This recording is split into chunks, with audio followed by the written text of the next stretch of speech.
This shaky 1923 flight of what was called an aerial merry-go-round was the beginning of the Big Chopper Club.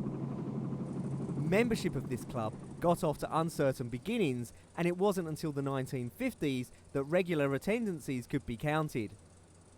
Although this effort, developed by the eccentric millionaire Howard Hughes, was seen at the time to be a significant contender for the heavy lift abilities that big choppers were designed for, the reality proved to be quite different.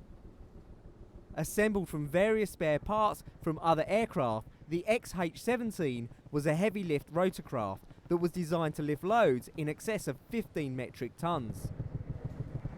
In flight, the rotors were designed to spin at a sedate 88 RPM. Since the rotor was driven at the tips rather than the hub, little torque compensation was required.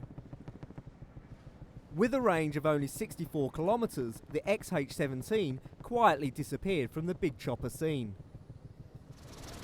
Other manufacturers had much more success, and the Sikorsky S-64, now known as the Ericsson Air Crane, has proved to be a reliable heavy lifter and firefighter. The air crane can be fitted with a 10,000 litre fixed retardant tank to assist in the control of bushfires, and it has achieved hero status fighting wildfires in Australia and many other countries across the globe. With various conflict zones worldwide, the demand for helicopters of a different kind has increased. Unmanned aerial vehicles, or UAVs, have become major tools for the military.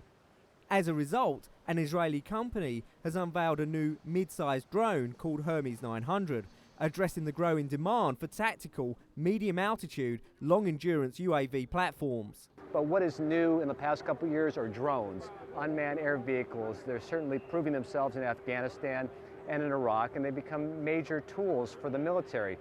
The Hermes 900 weighs 970 kilograms and has a wingspan of 15 meters. It features larger multi-payload configurations, higher flight altitude and extended flight time of 40 hours without the need for external fuel tanks. But it's the Bell Augusta BA609 tilt rotor that everybody is talking about. The BA609 combines the speed, altitude and comfort of a turboprop with the vertical takeoff and landing capabilities of a helicopter. It seats up to 9 passengers and flies at twice the speed of typical helicopters, with a maximum cruise speed of 509 kilometers per hour.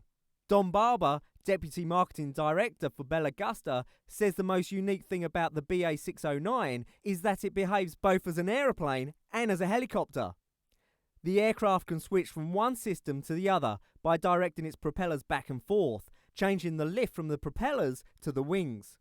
The most unique thing about the 609, the BA609 tilt rotor, is that it behaves in flight both as a helicopter and as an airplane, as you typically would remember. It can go vertically in flight as a helicopter, and yet it appears like an airplane. The cabin is shaped much like an airplane. But then while in flight, the pilot can direct the propellers to go forward and change the lift from the propellers to the wing and go forward and fast as an airplane. Test pilot Herb Moran says its ability to combine the attributes of both a helicopter and a plane increases the range of its missions and capabilities. It could take off from point A without a runway and go to another point. It can just go a lot faster and further. So if you have wide open spaces across the ocean, say oil rigs, or in a place that doesn't have a lot of runways like Alaska or the Middle East, the deserts, you now don't need runways. You can go a long ways without runways. In the diverse world of helicopter operations, it's not only celebrities and jet setters who benefit from these unique vehicles. They've become indispensable tools for search and rescue, firefighting and military operations, all members of the Big Chopper Club.